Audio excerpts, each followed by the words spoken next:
Hello, happy Friday. It is November 12th for me, the after Veterans Day. This will be video 8, I believe, in my series here about El Mama. And I live in Phoenix, Arizona, and it is just November, and it's gorgeous out. And normally I'm out here like photographing on the dummy, because those of you that don't know me, I'm not only a pet sitter, but I do fashion design. So when I work from home, I slap clothes on the dummy and make money. It's fun. Anyway, so I'm out here in my I realized this is my outside studio for this, and I'm I have my ottoman and stuff out here, and I was like, you know what? Slap some pictures of her, me and her right there, her case report, his name, her name. I got a big version for you. Got it to the wall. My backdrop. Look at that. I'm already woo! Sophisticated and a step ahead. That's right. And I got makeup on. And I'm not going to cry. I specifically did not bring tissue out here because I do not want to cry. But we've got, today, we're going over a more complete and in-depth narrative by Spokes. I'm not sure actually if Spokes is an officer or an investigator at this particular time, but we're going to go ahead and read this because it's quite extensive, and this video is going to be cut into several pieces to get through just this narrative alone. So I'm trying to bust through this as fast as possible. I mean, for me personally, whoever wants to read this reads this, but eventually it would be nice to have some help. Anybody in the law enforcement field that has any kind of, I'm sorry, my emotional support dog just wants to come up here. He's getting old. Come here, Birdie.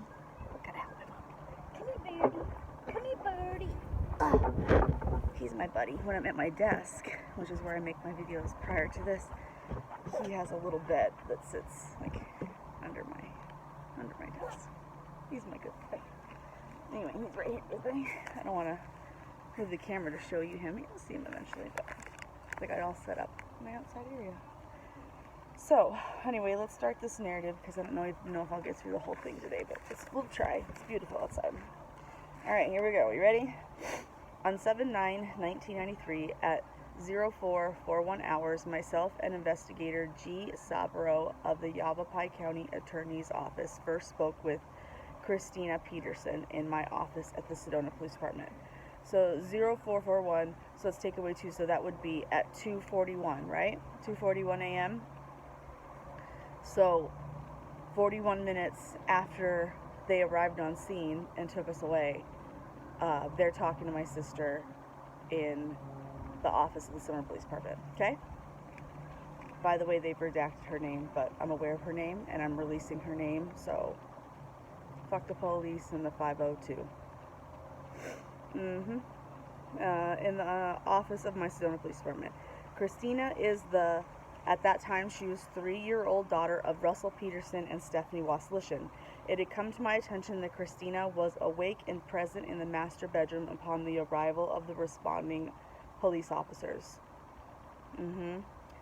Yes, my sister did witness this. Christina was alert and talkative. Christina attends preschool at the redacted. Christina was also in possession of a stuffed dog that was provided to her by officers of the Sedona Police Department. It's nice to note. After introducing ourselves to Christina, we asked her if she could tell us what happened that night. Christina related that she was asleep, and when woke up, she saw her dad kill her mother. This is the first time she's being questioned, by the way. Fresh. Nobody's gotten to her yet. This is 41 minutes after they've taken us away. Remember that. When further questioned, it was revealed that Christina did not witness the actual shooting, but did see her mother on the floor bleeding. Christina also observed her father take the gun out of the bedroom closet after her mother was on the floor. I highlighted that. Christina also advised that she heard one shot. The interview with Christina was recorded by this officer and will be transcribed. The interview concluded at 0457. So how many minutes was that?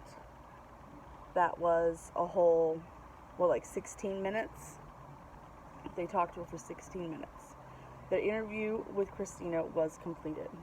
After speaking with Christina, arrangements were made with Russell Peterson and David Kamoski of Child Protective Services and related to placing Nikki and Christina with a foster home for the night. It should be noted that I had been advised by Officer Zanuck previously that upon officers' arrival at the residence, Nikki was found sound asleep and needed to be awakened by officers. Nikki did not witness the events involved in the death of her mother, which is true. I didn't. But I remember what happened after. I remember my years there living with Russell and my mom before.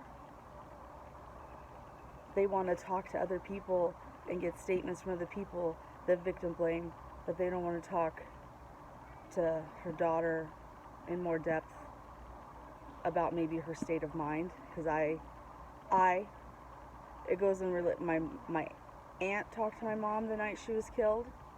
My dad on the phone talked to my mom, 2 phone calls. I was in the home. I said goodnight to her. Other than Russell Peterson, I was the last person to see my mom alive. Don't you think they would want to talk to me, at least, about maybe my mom's state of mind? No police officer in the first investigation, they kind of talked to me a little, but because I was awake, it was inconsequential. And when they reopened the case in 2020, they were only concerned with my sister. Nobody called me. I had to be told and found and tracked down the detectives to get all this. Why? Because my dad is the key to this. My dad's the motive. It's so blaringly obvious.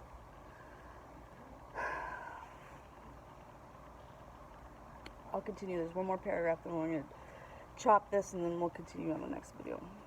On 7/9/1993 at 0542 hours, so what is that? That's now like 3:42 a.m. Myself and Investigator Savaro met with Russell Peterson in the office. Okay, so at 3:42, he's stating that him and Investor Savaro were in his office, but I've got another piece of paper over here that says at 3:38, he was just being informed about it and he would go to the scene. So now this is twice I have found time discrepancies. I'm on page 23. Is taking note? It's ridiculous. It's ridiculous. Anybody with a college, not even high school education can see. Read this. I don't understand. Okay, so that is the second, third, I don't know, the second, I'm losing track of how many discrepancies already, you guys. Okay, apparently at 3:30, him and an investigator that stated that he had just gotten the call at 3:30 and would go by the scene, they were apparently meeting with Russell Peterson in the office in Sedona Police Department. At this time, Investigator Savaro advised Mr. Peterson of his rights per Miranda from a printed card. Mr. Peterson was also advised that he was not under arrest, that he did not have to speak to us, and that he could leave at any time. Mr. Peterson advised that he understood his rights and that he would speak with us. Mr. Peterson also related that he had shared a bottle of wine that night with Miss Wasilician, but that he was not impaired at the time of the interview and that he was emotionally able to speak with us. Mr. Peterson was asked to relate to us the events of the day before. Mr. Peterson advised that they woke up at about 11:30 and had some coffee and went to work at about 12:30 p.m.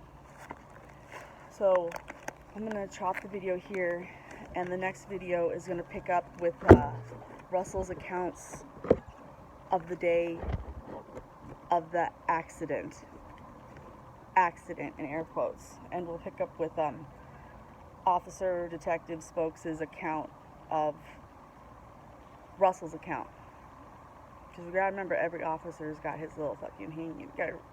There's inconsistencies all over the place. So God, it's beautiful.